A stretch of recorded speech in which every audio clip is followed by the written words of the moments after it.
सपने सच होंगे, पर इसके लिए पहले आपको सपने देखने पड़ेंगे। तो अब्दुल कलाम जी द्वारा एक पर्टिकुलर चीज़ बोली गई यहाँ पर कि जब आप लोग सपने देखना शुरू करोगे, तभी आप लोगों के जो सपने हैं वो सच होंगे। जब तक आप कोई सपना ही नहीं देखोगे तो सच क्या होगा।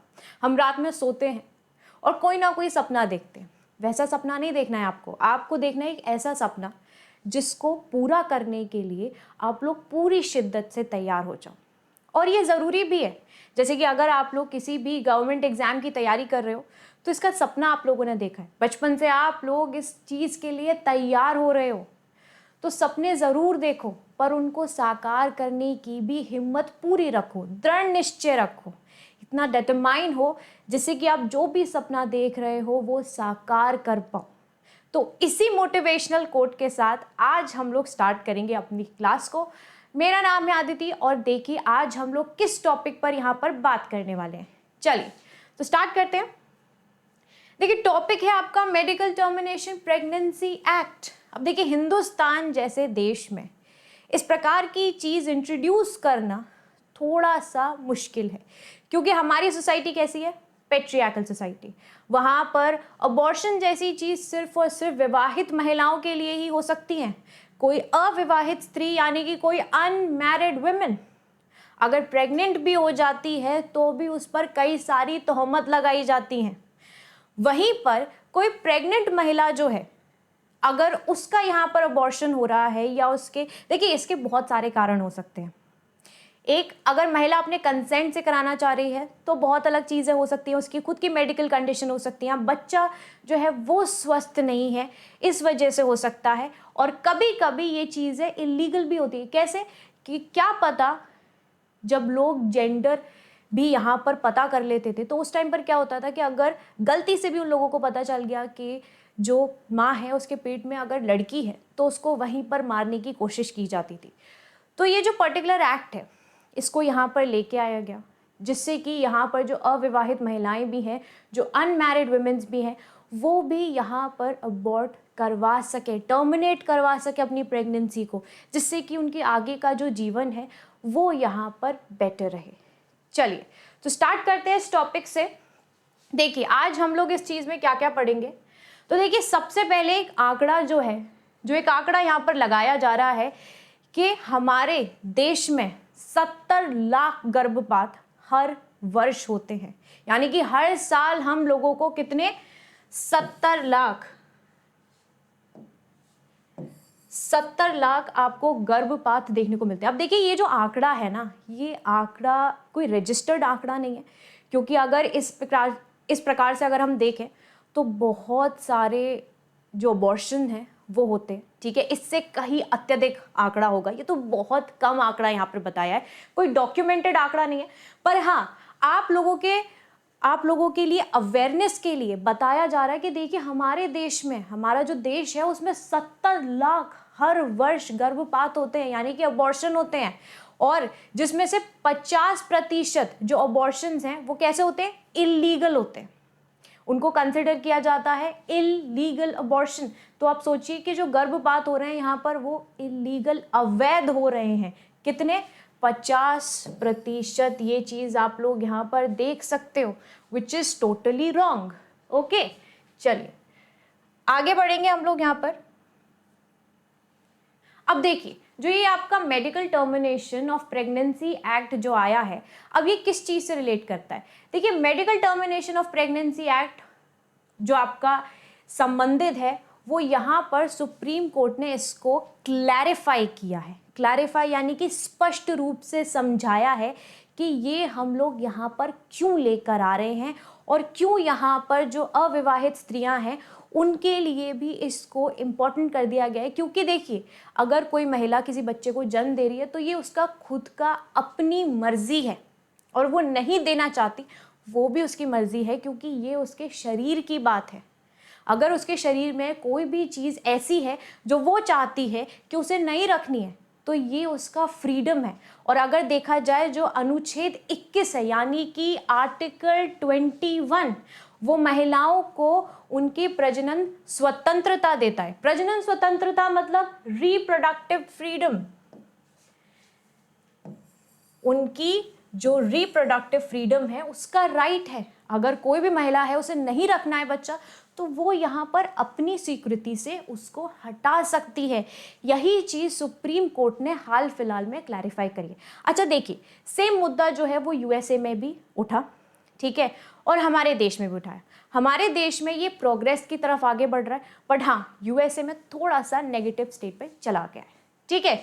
तो चलिए, तो सुप्रीम कोर्ट ने यहाँ पर इस चीज़ को अपना फैसला सुनाया और उन्होंने बोला कि कोई अविवाहित महिला भी है वो भी यहाँ पर सुरक्षित गर्भपात करा सकती है। इसमें कोई भी परेशानी नहीं है, क्योंकि हमें उन कारणों के बारे में नहीं पता, और दूसरी चीज़, ये तो हर महिला का अपना अधिकार है।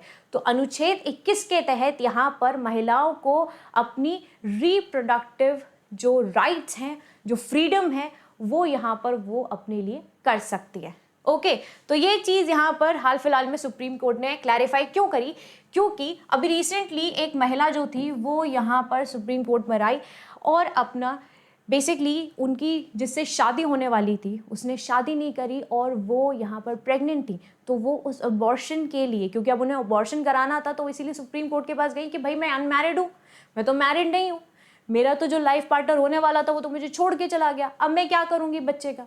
तो इसीलिए यहाँ पर सुप्रीम कोर्ट ने इस चीज़ को क्लैरिफाई किया कि अगर आपको बच्चा नहीं रखना है तो ये आपका डिसीजन है, आप उसे हटा सकते हो। ओके, चलिए आगे बढ़ेंगे। अब देखिए, एवोल्यूशन कब हुआ आपके medical termination of pregnancy act का, यानी कि जो गर्भावस्था की चिकित्सा समाप्ति है, जो अधिनियम है, इसका विकास कहाँ से हुआ, शुरुआत कहाँ से हुई। तो देखिए, अबॉर्शन को इंडिया के अंदर लीगल किया गया था 1971 में, यानी कि अबॉर्शन जो है इसको लीगल किया गया था कब, 1971 में। भारत में गर्भपात 1971 से वैध है, ठीक है। तो यहाँ पर 1971 से पहले का अगर हम समय देखें तो उस समय तो देखिए ऐसी कोई चीज़ थी नहीं, तो सोचिए उस टाइम पर क्या होता होगा, है ना। चलिए, तो यहाँ पर क्या है कि व्हेन द ओरिजिनल एक्ट, जो पहला जो आपका ओरिजिनल एक्ट था उसको सबसे पहले जब इफेक्ट में लेकर आए थे, यानी कि जब पहली बार उसको लागू किया गया था, तब क्या होता था कि जो गर्भावस्था है जिसके 12 सप्ताह यानी कि 12 वीक्स ऑफ प्रेगनेंसी जो होती थी, 12 वीक्स ऑफ प्रेगनेंसी जो होती थी, अगर किसी को अबॉर्ट करानी है तो उनको क्या करना पड़ता था कि रजिस्टर्ड जो प्रैक्टिशनर है, ठीक है, जो यहाँ पर आपके पंजीकृत जो आपके चिकित्सक हैं, उनसे यहाँ पर अनुमति यानी कि अप्रूवल लेना पड़ता था, उनकी स्वीकृति के बाद ही अबॉर्शन हो सकता है। ओके, तो इसी तरीके से आप लोग देख सकते हैं कि 12 हफ्ते यानी कि 12 वीक्स अगर कोई प्रेग्नेंट है तो उनको क्या है, यहाँ पर एक प्रैक्टिशनर से एक रजिस्टर्ड डॉक्टर जो है, यानी कि पंजीकृत चिकित्सक जो है, उसकी जो स्वीकृति है यानी कि उसकी अनुमति है, उसकी आवश्यकता पड़ेगी। और वहीं पर अगर आप 20 वीक्स प्रेग्नेंट हो, अगर कोई महिला 20 हफ्ते की प्रेग्नेंट है, तो उनको कितने यहाँ पर जो प्रैक्टिशनर्स हैं उनकी अनुमति की ज़रूरत पड़ेगी, वो हैं आपके 2 डॉक्टर्स, ठीक है।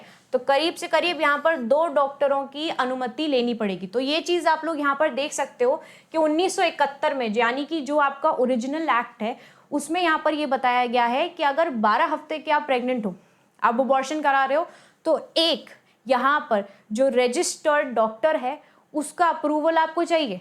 वहीं पर अगर आप 20 हफ्ते प्रेग्नेंट हो और आपको अबॉर्शन कराना है, तो उसके लिए आपको 2 डॉक्टर यानी कि 2 जो रजिस्टर्ड यानी कि पंजीकृत जो चिकित्सक होते हैं उनकी अनुमति की ज़रूरत पड़ेगी, ठीक है। तो ये तो हो गया आपका पहले का एवोल्यूशन, आपका यहाँ से स्टार्ट हुआ। आगे बढ़ते हैं। अब देखिए अब यहाँ पर जो संशोधन हुआ, यानी कि जो 2003 में अमेंडमेंट हुआ, उससे न्यू रूल्स जो थे यानी कि जो नए नियम थे उनको पेश किया गया। अब नए नियम क्या थे भाई, यहाँ पर नए नियम के हिसाब से इंट्रोड्यूस करी गई थी माइसोप्रोस्टल। माइसोप्रोस्टल क्या है भाई, माइसोप्रोस्टल यहाँ पर एक नई खोजी गई गर्भपात की दवा थी, जिससे खा के यहाँ पर अबॉर्शन किया जा सकता था 7 हफ्तों का अगर आपका बच्चा है, यानी कि 7 वीक्स अगर आप प्रेग्नेंट हो, 7 हफ्तों से अगर आप प्रेग्नेंट हो, तो आप यहाँ पर इस दवा को ले सकते हैं, जो 2003 में अमेंडमेंट हुआ। तो इस चीज को आप लोग ध्यान से समझना कि 1971 में क्या चीज हुई और 2003 में जब संशोधन हुआ यानी कि अमेंडमेंट हुआ, तो उसमें क्या डिफरेंस आया। यानी कि अगर आप 7 हफ्ते प्रेग्नेंट हो और आपको टर्मिनेट करनी है प्रेगनेंसी, यानी कि अगर आपको अपना बच्चा गिराना है, तो उसके लिए आपको क्या करना है, आपको ये जो दवा है माइसोप्रोस्टल, इसको खा लेना है। ठीक है, इसके बाद हम देखेंगे जो ओरिजिनल एमटीपी एक्ट था, इसको अपडेट किया गया, यानी कि जो मूल एमटीपी अधिनियम है उसको 2020 में इसको अधिक व्यापक रूप से यहाँ पर लोगों के सामने लाया गया। और दूसरी चीज 12 सितंबर 2021 में ये आपका प्रभावी हुआ। ठीक है, प्रभावी यानी कि इफेक्ट में कब आया, 2021 से। ठीक है जी, चलिए आई होप यहाँ तक आप लोगों को चीज़ें समझ में आ गई होंगी। अगर कोई भी चीज़ आप लोगों को नहीं समझ में आती है तो डेफिनेटली आप लोग पूछ सकते हो, है ना। कोई चीज़ नहीं समझ में आ रही है तो पूछो, पूछने से ही तो सारी चीज़ें पता चलती हैं। चलिए भाई आगे बढ़ेंगे और आगे इसके बारे में देखते हैं। अब देखिए इंपॉर्टेंट प्रोविजंस क्या हैं आपके एमटीपी अमेंडमेंट एक्ट 2021 के, यानी कि एमटीपी संशोधन अधिनियम 2021 के जो महत्वपूर्ण प्रावधान है हम उनके बारे में करेंगे बात। तो देखिए यहाँ पर जो संशोधन है उसके अधिकतम जो आपका गर्भकालीन आयु है उसको बढ़ा दिया गया, जिसकी वजह से क्या होता है, देखिए 1971 के तहत 20 सप्ताह थे, वहीं पर 24 हफ्ते कर दिया गया कि अगर आप, पहले क्या होता था कि 20 हफ्ते कोई प्रेग्नेंट है, ठीक है, तभी वो यहाँ पर अबॉर्ट करवा पाएगी। अब यहाँ पर चेंज आ गया। चेंज कैसे आया कि 20 को कर दिया 24, 20 को कर दिया, ये देखिए यहाँ पर 20 है, इसको कर दिया 24। अब आप अगर 24 वीक्स भी यानी कि 24 सप्ताह भी अगर आप प्रेग्नेंट हो तो आप यहाँ पर अबॉर्ट करा सकते हैं। ठीक है जी। अब देखिए यहाँ पर ये चीज़ जो थी, ये जो अपर लिमिट है इसको अपडेट किया गया अबॉर्शन राइट्स के लिए। और देखिए अबॉर्शन कराने के बहुत सारे सर्कमस्टांसेस हो सकते हैं, बहुत सारी ऐसी परिस्थितियाँ हो सकती हैं जिसमें महिला को अबॉर्शन कराना पड़ रहा है, क्योंकि बहुत बारी तो ऐसा होता है कि जो मेडिकल कंडीशंस हैं, बच्चा स्वस्थ नहीं है, माँ स्वस्थ नहीं है, माँ की जान पे बात आ रही है, तो इसी वजह से यहाँ पर अबॉर्शन ज़्यादातर किए जाते हैं। ठीक है जी।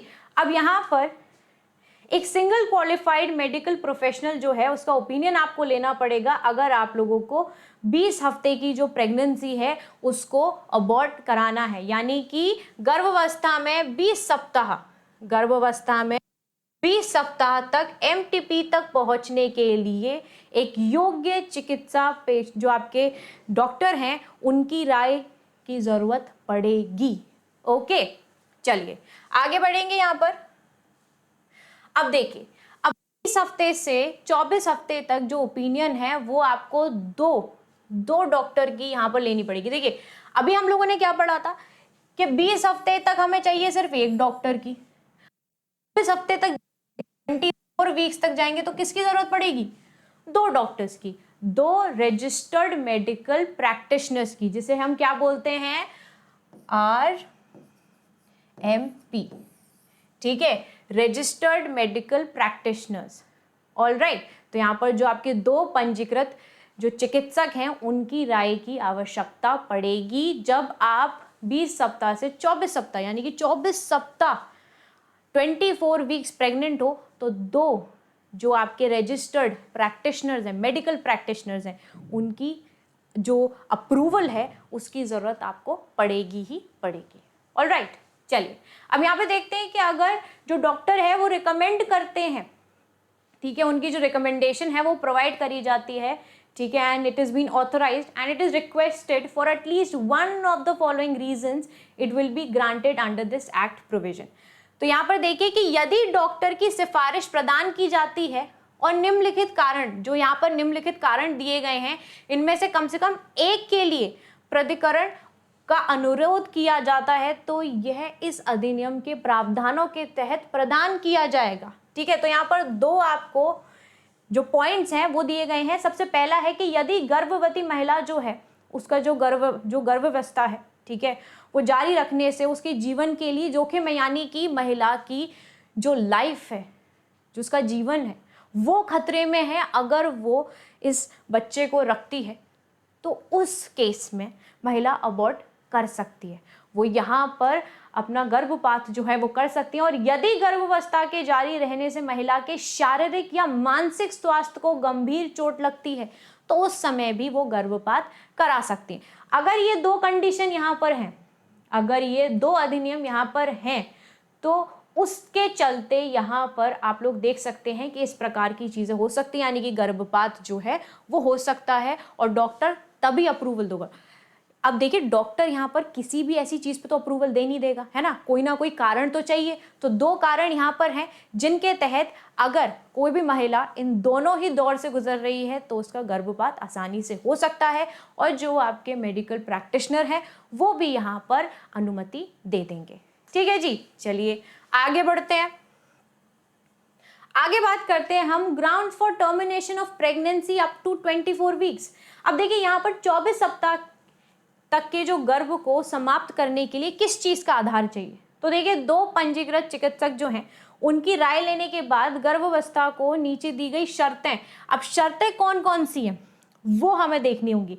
देखिए, शर्त कौन कौन सी है ये मैं आपको यहाँ पर दिखाती हूँ। सबसे पहली जो है, यदि महिला या तो यौन हमले, बेसिकली यहाँ पर अगर हम देखें तो जो पहला पॉइंट है वो यहाँ पर बहुत क्लियर है कि अगर महिला का कोई सेक्सुअल असॉल्ट हुआ है, रेप हुआ है, तो उसके कारण से यहाँ पर वो गर्भपात करा सकती है। क्योंकि देखिए, बहुत सारे हमारे देश में जो रेप केसेस हैं, जो सेक्सुअल असॉल्ट हैं, वो बहुत होते हैं। अगर उस कारण से देखा जाए तो महिलाएं यहाँ पर अपना अबॉर्शन यानी कि गर्भपात जो है वो करा सकती हैं और जो प्रैक्टिशनर्स हैं वो इसके लिए अनुमति डेफिनेटली देंगे, है ना, क्योंकि देनी ही पड़ेगी इस चीज़ के लिए। दूसरा है कि अगर जो महिला है वो नाबालिग है, माइनर है, नाबालिग है यानी कि माइनर है, और माइनर के केस में तो देनी पड़ेगी। एक छोटी सी बच्ची जो खुद भी बच्ची है, जिसके साथ कुछ गलत हुआ हो, कंसेंट से भी हुआ हो या गलत हुआ होगा, माइनर बच्ची की क्या कंसेंट, है ना, तो उस टाइम पर वो तो खुद बच्ची है, वो क्या किसी बच्चे को संभालेगी। तो इस पॉइंट पर यहाँ पर जो गर्भपात है यानी कि जो अबॉर्शन है वो इजीली हो सकता है, इसकी स्वीकृति दी जा सकती है। उसके बाद है, अगर देखिए महिला का जो मैरिटल स्टेटस है यानी कि जो उनका विवाहित जीवन जो चल रहा था उसमें कोई चेंज आ जाता है, या तो वो विधवा हो जाती हैं या उनका डिवोर्स हो जाता है, उस टाइम पर अगर वो गर्भपात कराना चाहती हैं तो वो इजीली करा सकती हैं। ठीक है जी।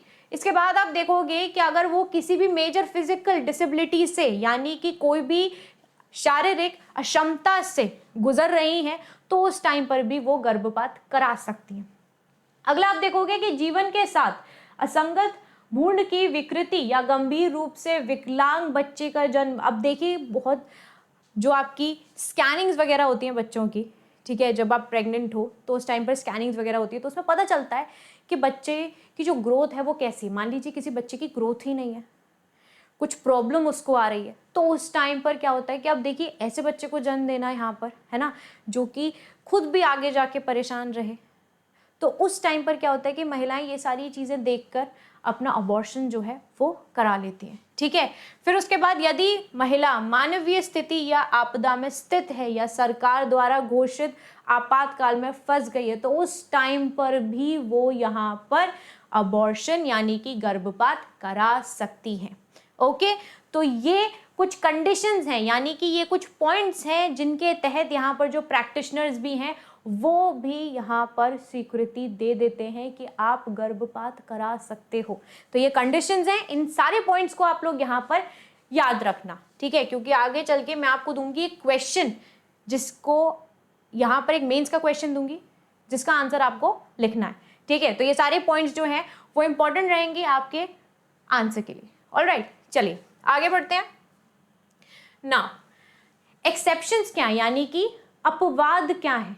अब देखिए बहुत सारे एक्सेप्शंस भी होते हैं, जैसे कि ये जो एक्ट है, ठीक है, the modified act also authorises one certified medical practitioner to perform an abortion. अब देखिए क्या हो रहा है कि जो संशोधित अधिनियम है वो एक प्रमाणित चिकित्सक को गर्भावस्था के किसी भी चरण में गर्भपात करने के लिए अधिकृत करता है यदि उपरोक्त किसी भी प्रतिबंध के बावजूद गर्भवती महिला के जीवन को सुरक्षित करने की तत्काल आवश्यकता है। अब यहाँ पर क्या हो रहा है कि अर्जेंटली अगर किसी महिला को गर्भपात कराना है, अबॉर्शन कराना है, तो उसके लिए एक मेडिकल प्रैक्टिशनर आपका इसी प्रकार से रेडी किया जाता है, जो कि एक सर्टिफाइड मेडिकल प्रैक्टिशनर है। सर्टिफाइड मतलब प्रमाणित चिकित्सक है, ठीक है, जो कि यहाँ पर अगर महिला को किसी भी स्टेज ऑफ प्रेगनेंसी में, स्टेज ऑफ प्रेगनेंसी यानी कि उनका कोई भी चरण में, जो उनकी गर्भावस्था है उसके किसी भी चरण में अगर उन्हें गर्भपात कराना है तो उसके लिए यहाँ पर जो डॉक्टर है वो प्रेजेंट होगा। ठीक है, चलिए आगे बढ़ते हैं। अब यहाँ पे देखिए what are the laws in the case of unmarried women. अब देखिए अविवाहित महिलाओं के मामले में क्या कानून है जो कि सबसे ज़्यादा ज़रूरी है। अविवाहित महिलाओं यानी कि अनमैरिड जो महिलाएं हैं उनके जीवन में बहुत सारी ऐसी गलतियां या फिर कभी कभी बहुत सारी चीज़ें कंसेंट से होती हैं, कभी कभी बहुत सारी चीज़ें बिना कंसेंट के होती हैं जिनको हम रेप या सेक्सुअल असॉल्ट कहते हैं। तो उस पॉइंट पर यहाँ पर क्या चीज़ें हैं, क्या लॉज हैं जो कि यहाँ पर महिलाओं के लिए लाए गए हैं। तो देखिए अगर देखा जाए संशोधित 2021 में जो आपका MTP अधिनियम है उसके प्रावधान के अनुसार जो अविवाहित यानी कि अनमैरिड महिलाएं हैं, अविवाहित यानी कि आपकी जो अनमैरिड महिलाएं हैं उनका भी उपरोक्त परिस्थितियों में गर्भपात हो सकता है। यानी कि अगर कोई भी कंडीशन ऐसी है जिसमें वो बच्चा नहीं रख सकती हैं तो उसमें यहाँ पर उनको भी अबॉर्शन कराने की पूरी अनुमति दी जाती है। ओके, तो अब यहाँ पर देखिए बहुत सारी चीज़ें होती हैं। अगर देखा जाए जैसे कि अभी जो केस आया था आपका सुप्रीम कोर्ट में, तो उसमें क्या था, महिला ने एक ही चीज़ तो बोली कि जो मेरा लाइफ पार्टनर था वही मुझे छोड़ के चला गया, जो वुड बी लाइफ पार्टनर था जिससे मेरी शादी होने वाली थी वही मुझे छोड़ के चला गया, जिसकी वजह से मुझे ये गर्भपात यानी कि अबॉर्शन कराना ज़रूरी पड़ रहा है। एक तरफ मेरी कंसेंट थी, मेरी अनुमति थी उसको ये सब करने की, पर मुझे ये भी तो नहीं पता था कि वो छोड़ के चला जाएगा। तो उस केस में अगर ऐसे कोई एक्सेप्शनल केस होते हैं तो उसमें महिलाओं के साथ ये भी चीज़ हो सकती है। लेकिन अगर महिला नाबालिग है तो अभिभावक की मंजूरी ज़रूरी होगी। ठीक है, तो यहाँ पर अगर महिला जो है अगर वो अविवाहित है तो ज़रूरी नहीं है कि उसका जो पति है उसकी यहाँ पर कंसेंट लेनी ज़रूरी हो। फर्स्ट पॉइंट में यही चीज़ मेंशन करी गई है। और दूसरे पॉइंट में है कि अगर महिला क्या है, नाबालिग है, अगर कोई बच्ची है, नाबालिग है, माइनर है, उसके साथ ऐसी कोई चीज़ हो जाती है तो उसको यहाँ पर अनुमति मिल सकती है। ठीक है, तो ये आपके अविवाहित महिलाओं के मामले में कानून है। ठीक है जी, चलिए आगे बढ़ते हैं। अब यहाँ देखिए what sections of the Indian penal code deal with the abortion. भारतीय दंड संहिता के कानून, भारतीय दंड संहिता के कौन सी धारा है जो गर्भपात से संबंधित है। तो देखिए सबसे पहले है यहाँ पर section 312 of the Indian penal code. ठीक है, IPC की धारा 312। अब ये धारा जो है वो प्रभावी रूप से भारत में बिना शर्त गर्भपात और अवैध बनाती है उनको। ठीक है, यानी कि this section effective makes unconditional abortion illegal in India. और इस सेक्शन के अंतर्गत अगर कोई person who is voluntarily causes a women with child to miscarry, अगर कोई यहाँ पर कोई महिला है, ठीक है, जिसके पेट में बच्चा है और ज़बरदस्ती उसको बोले कि आप इसको गिरा दो, इसको मिसकैरी कर दो, ठीक है, अगर कोई ऐसी चीज़ करता है तो यहाँ पर उसको दंड मिलेगा। दंड मिलेगा 3 साल तक का, 3 साल तक की जेल हो जाएगी, क्योंकि ये करना अवैध है, इल्लीगल है। ओके, अगर ऐसी कोई चीज़ यहाँ पर देखने को मिलती है तो उसके लिए यहाँ पर कड़े नियम हैं। ओके, चलिए आगे बढ़ेंगे। अब आप लोगों के लिए यहाँ पर है एक क्वेश्चन। इस क्वेश्चन को यहाँ पर हम देखते हैं। तो देखिए क्वेश्चन आपका इंग्लिश में भी है और वहीं पर क्वेश्चन आपका हिंदी में भी है। तो आप लोग यहाँ पर इंग्लिश में और हिंदी में दोनों ही तरफ आप क्वेश्चंस देख सकते हो। तो चलिए पहले मैं आप लोगों को यहाँ पर इंग्लिश में क्वेश्चन बता देती हूँ कि according to medical termination of pregnancy act जो आपका एमटीपी एक्ट है 1971 का, जो मेडिकल टर्मिनेशन है of pregnancy is considered safe up to how many weeks of pregnancy. अब हिंदी में आप लोग पढ़ सकते हो कि जो medical termination of pregnancy act है एमटीपी 1971 का ये जो एक्ट है, इसके अनुसार जो मेडिकल टर्मिनेशन ऑफ प्रेगनेंसी है, ठीक है, वो गर्भावस्था के कितने सप्ताह तक सुरक्षित माना जाता है। देखिए ये सवाल है आप लोगों के सामने और ऑप्शन है, पहला ऑप्शन है 12 सप्ताह, 8 सप्ताह, फिर 6 सप्ताह और अंत में है 18 सप्ताह। तो देखिए आंसर यहाँ पर बड़ा क्लियर है, आंसर है यहाँ पर 12 सप्ताह, यानी कि 12 सप्ताह तक इसको सेफ माना जाता है, यानी कि सुरक्षित माना जाता है। ठीक है जी, चलिए इसका सोल्यूशन मैं आप लोगों को यहाँ पर दिखा देती हूँ। यहाँ पर आप लोग देख सकते हैं आंसर है 12 सप्ताह यानी कि 12 वीक्स। ठीक है, यहाँ पर गर्भावस्था की चिकित्सा समाप्ति, आप लोगों को यहाँ पर जो पॉइंट्स हैं वो दिए गए हैं, आप इन पॉइंट्स को यहाँ पर देख सकते हो। ठीक है, और जो एमटीपी निम्नलिखित स्थितियां हैं जिनमें ये गर्भपात यानी कि जो अबॉर्शन है वो किया जाता है, वो भी यहाँ पर ऑलरेडी मेंशन्ड है। ठीक है, तो इनको आप यहाँ पर देख सकते हैं। अब मैं आप लोगों को एक क्वेश्चन यहाँ पर देना चाहती हूँ मेंस के लिए। ठीक है, ये तो एक क्वेश्चन हो गया आप लोगों के लिए, बट एक मेंस का क्वेश्चन जो कि मैं आप लोगों को देना चाहती हूँ, जो कि आप लोगों को यहाँ पर लिखना है और वो आपके जीएस पेपर नंबर 2 के लिए भी इंपॉर्टेंट रहेगा। चलिए तो क्वेश्चन यहाँ पर मैं आपको देती हूँ। देखिए क्वेश्चन है कि आपको करना है कंपेयर। क्या कंपेयर करना है? कंपेयर करिए एमटीपी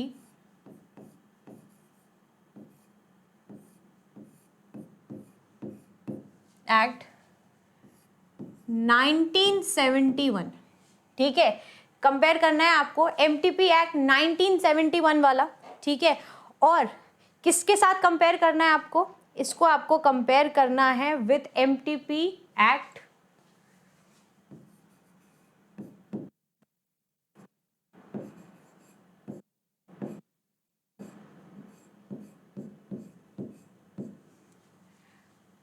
2021।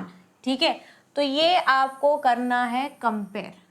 ओके, तो इसको करोगे आप लोग कंपेयर, जो आपका 1971 का एक्ट है, ठीक है, उसको करोगे आप एमटीपी 2021 के एक्ट के साथ आपको कंपेयर करना है और कमेंट करना है आपको रीसेंट अमेंडमेंट पे। So you have to comment on the recent amendment. All right, अब ये देखिए, ये जो क्वेश्चन है ये आपके जीएस पेपर नंबर 2 के लिए इम्पोर्टेंट है, ये चीज़ ध्यान रखिएगा। और ये आपको लिखना है करीब 250 वर्ड्स का। ठीक है, 250 वर्ड्स का आपका ये पूरा आंसर होना चाहिए। तो देखिए अभी तक हम लोगों ने जितने पॉइंट्स कवर किए हैं, जितने भी सारी चीज़ें हमने समझी हैं, और उन सारे पॉइंट्स को ध्यान में रखते आप लोग इस क्वेश्चन का आंसर खुद ब खुद यहाँ पर लिख सकते हो। ठीक है, अब देखिए ये चीज़ आप लोगों के लिए काफ़ी इम्पॉर्टेंट है, क्योंकि हाल फिलहाल में न्यूज़ में भी है, और हमारी सोसाइटी के, अगर हम सोसाइटी के हिसाब से देखें तो कहीं हद तक इम्पॉर्टेंट भी है, क्योंकि हमारे देश में इतना बड़ा चेंज आना, है ना, इतना बड़ा चेंज आना भी बहुत ज़्यादा ज़रूरी है, और ये चेंज हमारे लिए एक प्रोग्रेस की तरफ ही आगे बढ़ेगा, है ना जी। चलिए, तो ये रहा आपका आज का लेक्चर। आई होप आप लोगों को आज की क्लास बहुत अच्छी लगी होगी। क्लास अच्छी लगी है तो आप लोग क्या करोगे? लाइक करोगे, अपने दोस्तों के साथ शेयर करो ताकि उनको भी ये नॉलेज आगे मिले। ठीक है, तो अब हम लोग मिलेंगे अगली वीडियो में, अगली क्लास में। तब तक के लिए stay tune everyone, bye bye all of you.